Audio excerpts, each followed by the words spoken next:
The primary source of conflict was financial disagreements. Yella Boy and his group mates felt they were not receiving their fair share of earnings for their music. These disputes over royalties and financial... That boy Birdman don't want to pay nobody. And he been like this. Man, hey, dog, I ain't gonna even care. I knew Birdman was, like, kind of messed up when Wayne had to sue Birdman for $50 million, bro. YouTube, mob. Man, what's poppin', man? Welcome back to the channel, bro. Welcome back to another banger, man. I go by Done. If you new, go ahead and do me a big solid, man. Go ahead and like the video. Sub it up. After you sub it up, make sure you ring that bell. After you ring that bell, make sure you hit all, because I don't need y'all to be missing these banging. Now, check this, bro. Before we tap into any other video, man, this is my second reaction channel, man. Y'all tap in on this one, the first one. And I got a vlogging channel to tap in. But, hey, we gonna check this. So, on one of the videos, right, I don't know if it was this channel or if it was the main channel, but a guy had the nerve to basically tell me that I need to clip my nails, bro. Like, man, y'all, boy, dog, for a dude to tell another dude that, bro, that's so bogus. You feel what I'm saying? Don't get me wrong, my junk long, you know what I'm saying? I need to go get a manicure. Yeah, I get manicures, pedicures, you know what I'm saying? I like to keep myself up, but I've been grinding, though. I ain't even got no habits, bro. You know what I'm saying? I've been grinding, you feel me? But, it wasn't the comment that kind of got me, bro. It was like, it was a dude. like, bro, it's crazy, but appreciate you though, my boy. But you know what I'm saying? If you was just worried and wondering, bro, I just ain't had time to go get myself together. But we gonna be together, though. We gonna be together, my boy. You feel? Anyway, Mark, we back, man, with another documentary, man, by my boy Dose. Shout out Dose of Mystery. And today, man, we're gonna be talking about a New Orleans legend, bruh. You know what I mean? New Orleans legend, Cash Money legend, you feel me? He did a lot with the NO hip-hop scene, man, but his life was cut short, bro. Y'all know how we do it, you feel me? So, we just gonna hop into this one, man. You know what I'm saying? The final hours of that boy, Yella Boy. Let's get it. And when Yella Boy got kicked up, man, it messed the city up.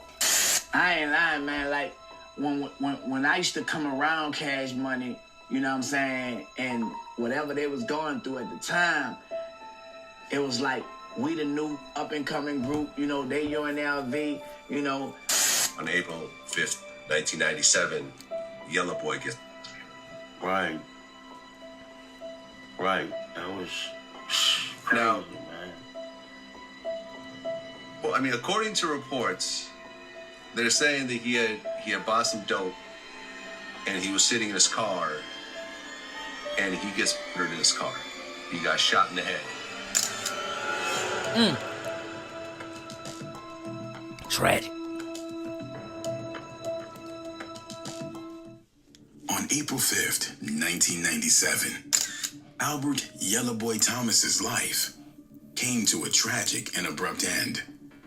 Even though he was still in his early 20s, Yella Boy had already set himself up as a prominent figure in the New Orleans rap scene.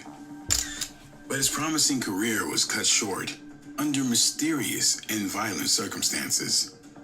That evening, Yella Boy found himself involved in a suspected dope deal just outside a nightclub called Tammy's. The details leading up to the deal remain murky, but it was a risky venture in a city where such transactions often ended in bloodshed. I heard that he pulled up by this club called Tammy's, and he was going to get some dope or whatever, some heroin, and he was murdered in his car. These easy balanced meals kick takeout to the curb. Factor helped me take control over what I'm eating and spending on takeout.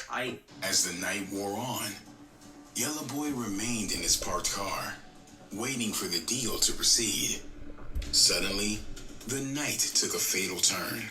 Yella Boy was shot in the head, and his lifeless body was discovered in the car. The exact circumstances of the shooting remain murky, but the outcome was devastatingly clear.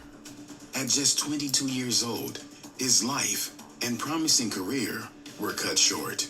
Tragic.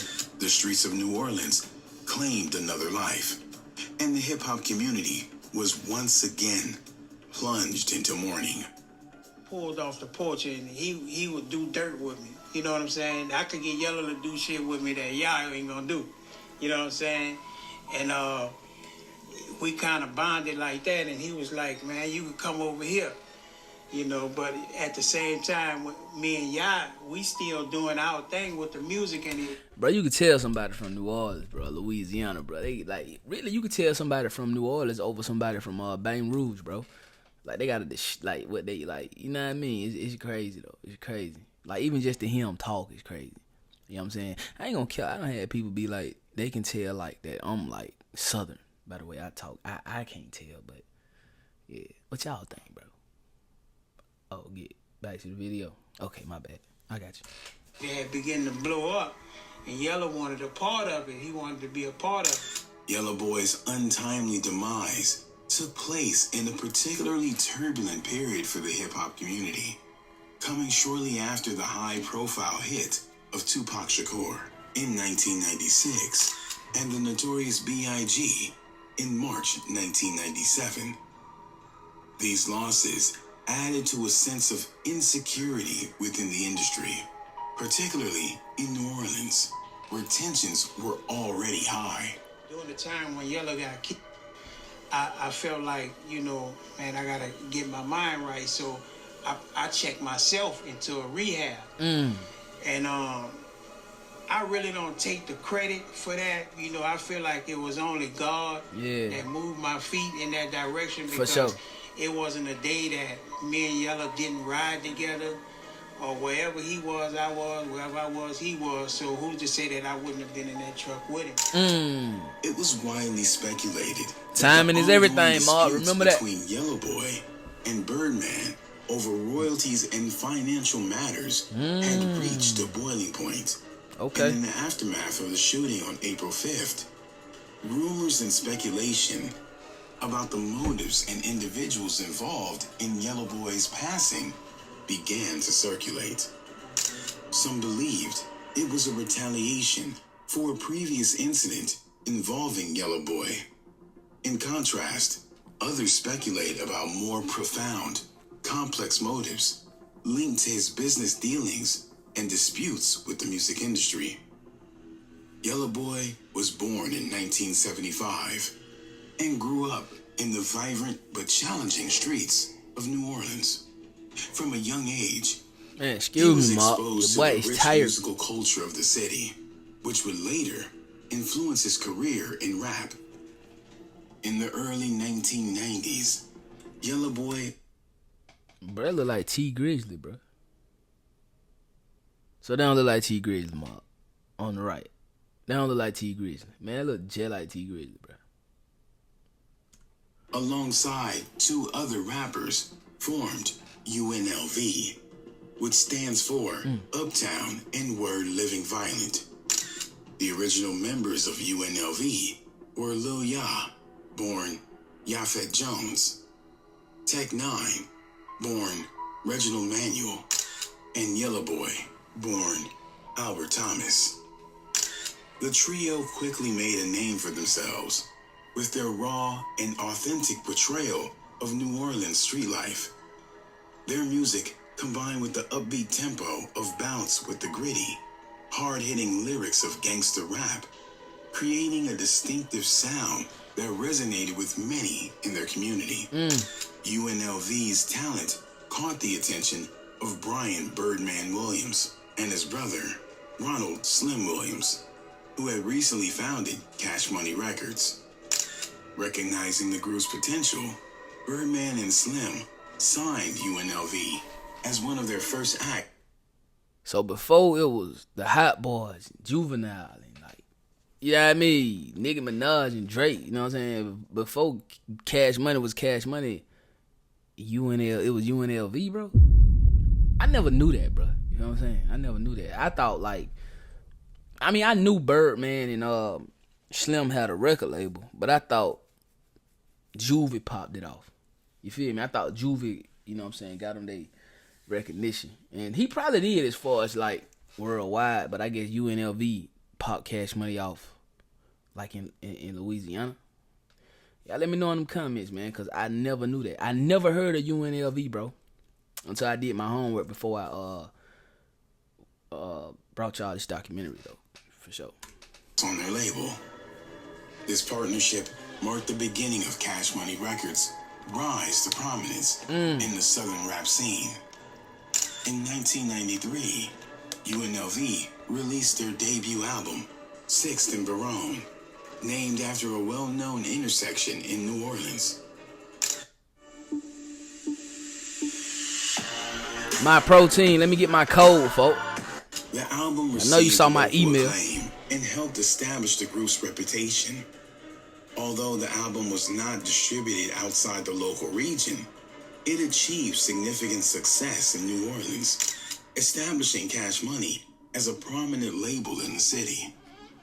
Today, 6th and Baronne is often considered a classic of New Orleans rap. Following the success of their debut, UNLV released 2 more albums, Straight Out the Gutter in 1994 and Mac Melf Callio in 1995. These albums continued in the same vein as their debut, with raps focused on themes of living life in the streets, all overlaid with New Orleans bounce. It's your boy, Fresh DJ Manny. I don't even know why I did that, bro. That was crazy. Fresh. Beats provided by producer Manny Fresh. Manny Fresh once described UNLV's sound as the essence of hip-hop. Big Boy Records, I mean, it was. But Lil Yella, boy, he done turned into Big Yella, ain't he? My boy been eating good. That boy been eating good. No cap, shout out to him, though. It was like, damn, dog, UNLV, PNC, UNLV Cash Money, PNC Big Boy, you know what I'm saying? Yeah. So we had to like, if we, even though we was cool with, you know, fucking with the rest of the label and shit, it was really like, yeah, dog, they the enemies, you know what I'm saying? So y'all were label mates with y'all out, But that's what you saying? PNC, on the other hand, that was some real beef. And my main thing for not liking them dudes, because I felt like they didn't like us and they even knew us. It always be like that, don't it, bro? Like with beef, bro. Just think about anybody that's beefing. Like every time, like you be like, bro, so why y'all beefing? It's either over a female, it's either over some money, or it's either over something that you could have sat down and talked about. You know what I'm saying? Like somebody not liking you, bro. And you don't like them because you think they don't like you. But won't nobody have a convo. Yeah, that's crazy work to me, bro. For real. In 1996, UNLV released Uptown for Life, their first album to achieve more than local distribution. This album marked a milestone for the group, as it was their first and only album to chart nationally, peaking at number 86 on the Billboard R&B Hip Hop Album Chart. The album featured the track Drag 'Em in the River, a diss song aimed at fellow New Orleans rapper Mystical. What? The song's beat was later repurposed for Juvenile's hit Set It Off in 2001. Yella Boy's aggressive delivery. You talking about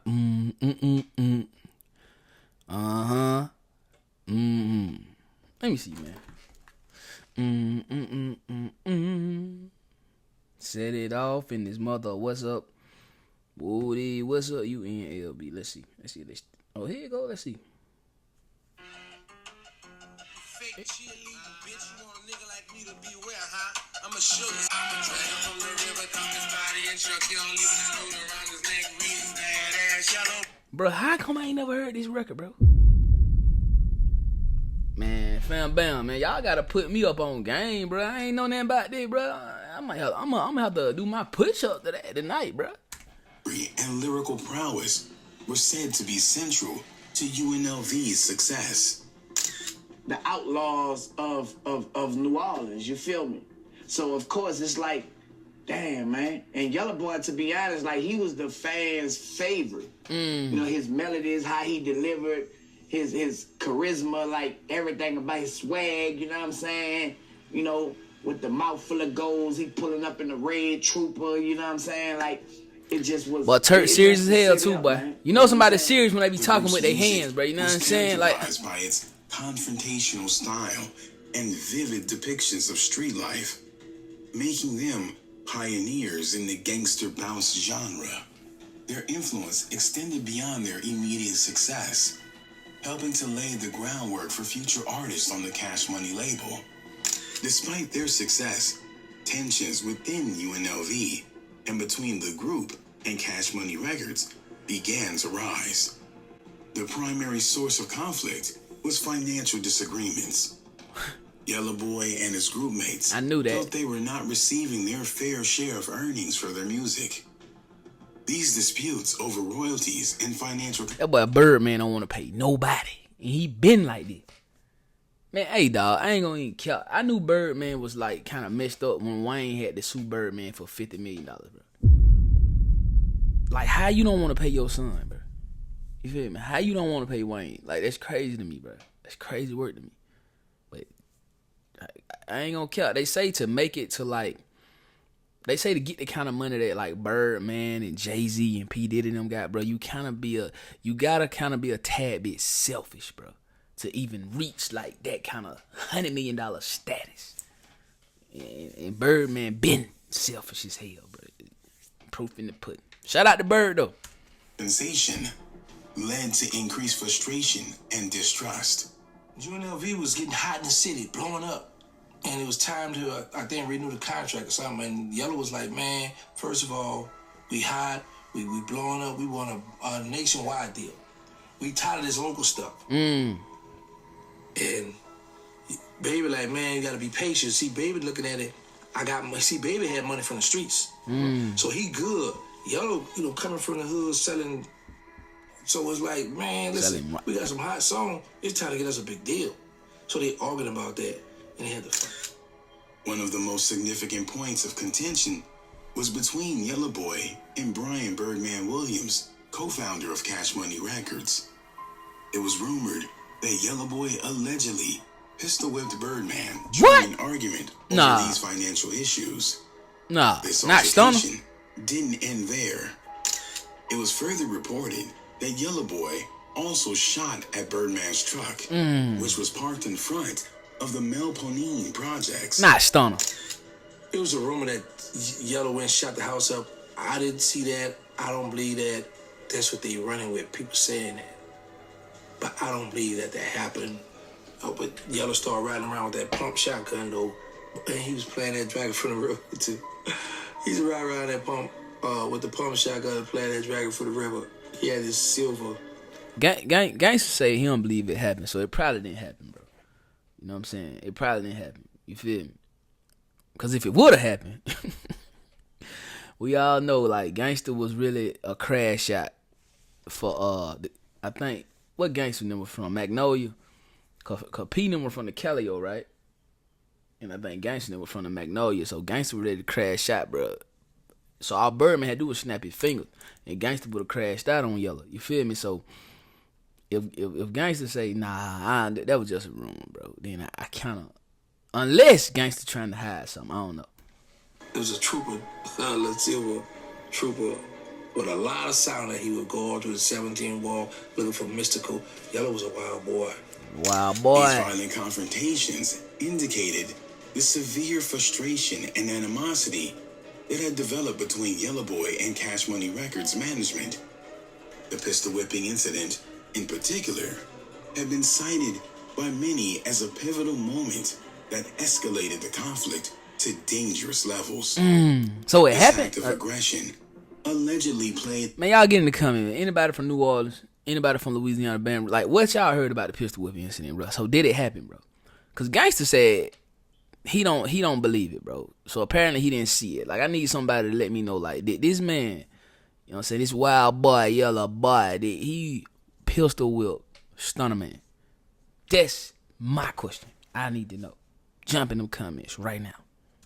Significant role in the ongoing tension and contributed to the hostile environment surrounding Yella Boy in his final days. And the internal conflicts were not limited to financial issues. There were also significant power struggles and disagreements about the direction of the group's music and their place within Cash Money Records. As Cash Money began to sign more acts, such as the Hot Boys, the dynamics within the label changed, leading to further tension.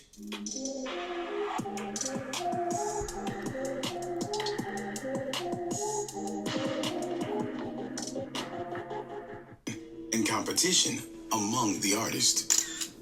Yella's presence alone could instill fear among other artists, including Turk, who would later become a member of the Hot Boys. To becoming like, I don't know if they thought that we was trying to take their shine or whatever, you know what I'm saying? It could have been that, I don't know, but it never was our intentions to be the next UNLV, man, because we all looked up to UNLV. I know I did. I was a fan. I tell y'all all the time, you know, I believe Tech is locked up. You know, I was a fan of them. Turk recounted a specific incident from his high school days in an interview with Vlad TV. On this particular day, Yella Boy came to Turk's school looking for him. Aware of Yella Boy's fearsome reputation and his involvement in street activities, Turk decided to hide rather than risk a confrontation. I don't blame him. I remember one story, man. Yella Boy pulled up. I was going to high school. I was going to, I was catching the bus. I ain't even had no car, nothing. So they were like, man, Yella Boy out there. You know what I'm saying? Yeah. So, you know, I was like, damn. All the while I'm thinking, you know. Bro, hey, when you scared, don't you say that, bro. Hey, man, so-and-so out there. Damn, man. Fight, then. You probably gonna try. What I'm gonna do? What you did, Turk? And they mad because, you know what I'm saying, we the next up and coming group, and you know what I'm saying, they hating a little bit. UNLV no more. They hating a little bit. So Yella Boy out there, I'm hiding in the hallway, right? You know what I'm saying? I'm young though, you know. So bam, I'm like, man, I ain't about to go out with him. Cause I done heard so much stories about him, like he thugging, he gangster, this and that, right? You know what I'm saying? So bam, yeah. I didn't come out, man. I came out after he left. And I don't blame you, my boy. I do not blame you. Taking over the spotlight from UNLV only added to the existing tension and rivalry between the artists. Turk explained that he had heard stories about Yella Boy's gangster ways and did not want to walk around in front of him, especially given the volatile environment at the time.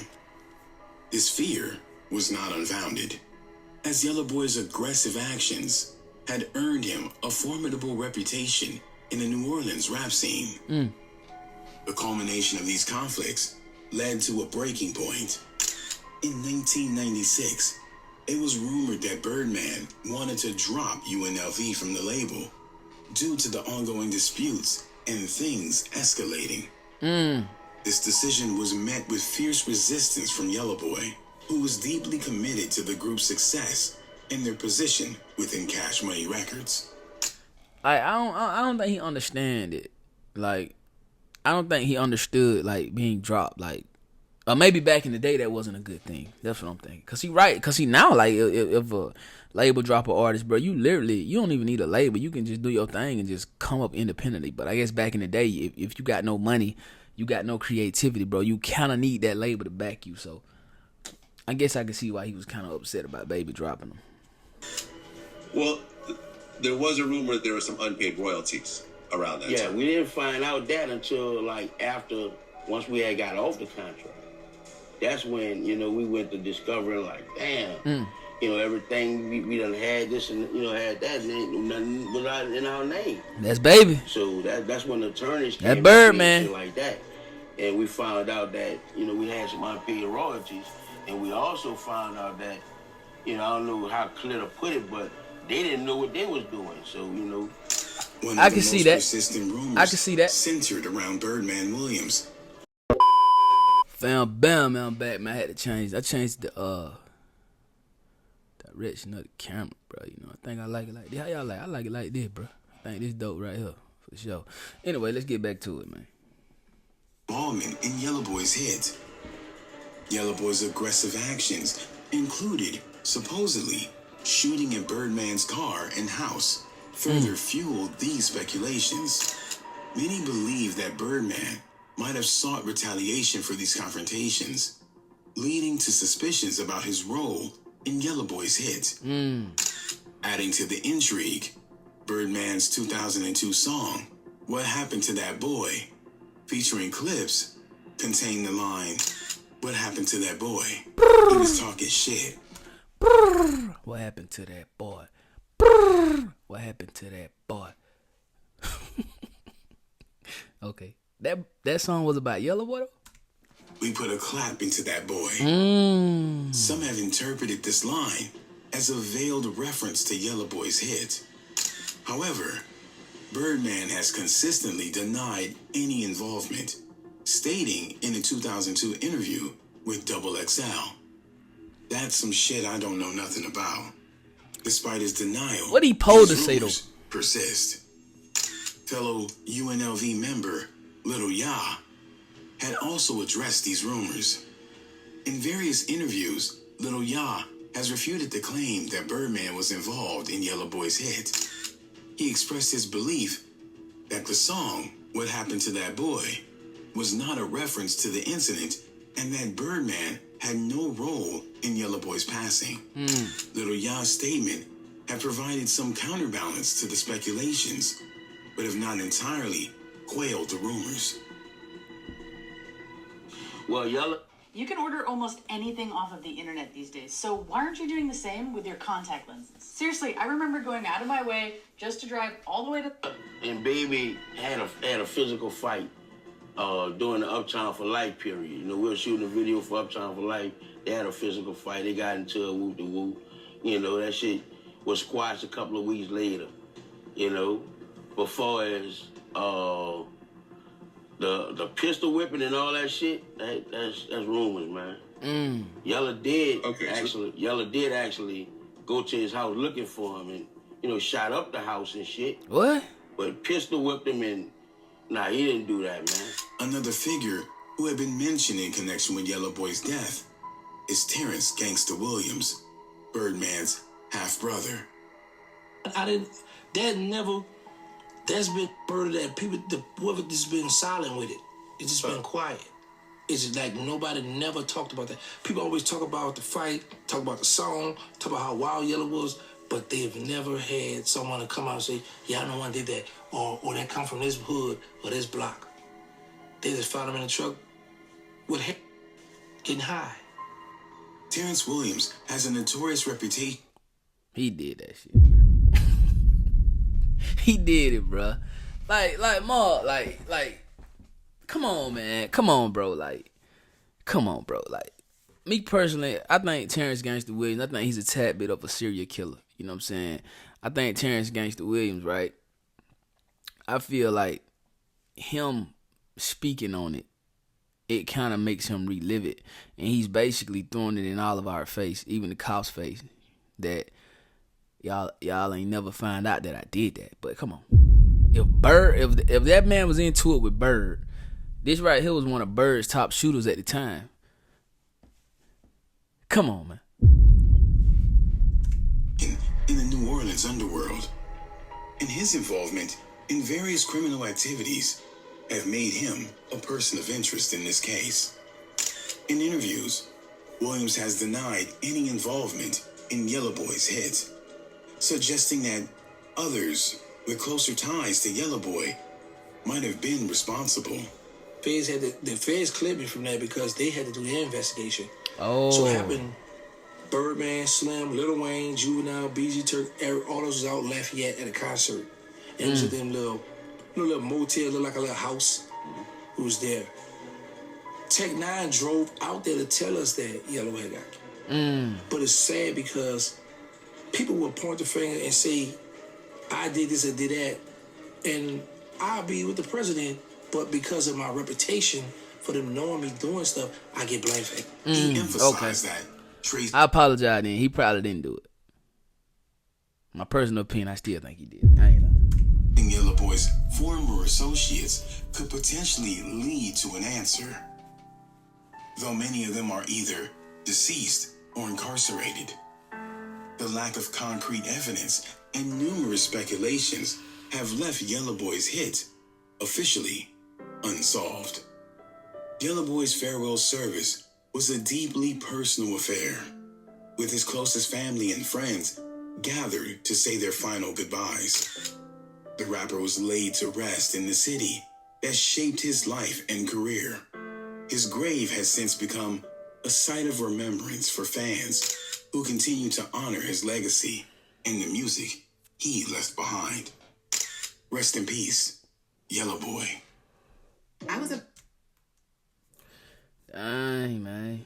So really, fam bound, he was really the rapper Birdman never had to pay. One thing we do know, bro, when it comes to Birdman and money, he don't like to give up money, bro. He really don't. You feel what I'm saying? Like, Birdman literally almost took out Lil Wayne, bro. Everybody thought it was Young Thug, and I think all that kind of played in Birdman's favor, bro. Like, when you speaking on, like, Bird and Thug, you feel what I'm saying? Because everybody thought it was Thug, right? Because Wayne and Thug were supposedly beefing. But me personally, dog, nah, I ain't never think it was Thug. I always thought it was Bird. This man suing you for $50 million, bro. Come on. But that's beside the point. I honestly believe that Birdman probably had something to do with Yella Boy's demise. I'm just gonna be real. Baby was a gangster, bro. Baby had money. When you got money, you can make stuff move. And when you got a crash shot like Terrence Gangsta Williams, bro, come on. And he got crash shots up under him. That's your big brother. You gonna ride with him. You gonna do whatever he say. You know what I mean? But anyway, man, rest in peace, Yella Boy. You feel me? I never even really heard of UNLV until one of the subs sent this documentary to me, man. They wanted me to react on it. Shout out to that sub. But now I'm finna go check them out, see what they about, man. Because before it was a Juvie, it was a Yella Boy. That's crazy, bro. Before it was the Hot Boys, it was UNLV. That's crazy, man. So yeah, that's what we gonna do, man. Anyway, Mark, you know how y'all feel about this in the comment section down below, man. Don't forget to like that video. Don't forget to sub it up. After you sub it up, make sure you ring that bell. After you ring that bell, though, make sure you hit all, because I don't need y'all to be missing these banger folk. You feel me? 1,900 by the day, man. 2K, we on the way, man. Roll to 10K, man. That 100K plat, y'all know what's up with it, bro. You know what I'm saying? I'm gonna sit it right next to my dog. No cap on one side. You know what I mean? Straight up. I love y'all, man. Mark, life or no life, Mark, well, nowhere. Now we coming. OTM, we getting straight out the mud, man. Y'all don't forget, bro. Like the vid, sub it up, man. Ring that bell, man, and keep them documentaries coming to me, man. Cause sometime, bro, I be missing out, man. But once again, rest in peace, Yella Boy. Rest in peace to anybody who was mentioned in this video who lost their life, man. I love y'all. Y'all make sure y'all tap in on my gram, Keen_7. Y'all make sure y'all stay tuned. We're gonna drop on the pyramidletters.us in a minute. And yeah, man, Mark, life or no life. Mark, well, no way. And now we coming. OTM, we getting straight out the mud, man. I go about done. I'm gonna catch y'all on that vid, though. Let's get it. You know we got the streets, nigga. We got the trap, too. I say my trap doing numbers. I just bust another jewel. Got a player around the corner, hey. I say my trap doing numbers like that 05 summer. Got a quarter pound.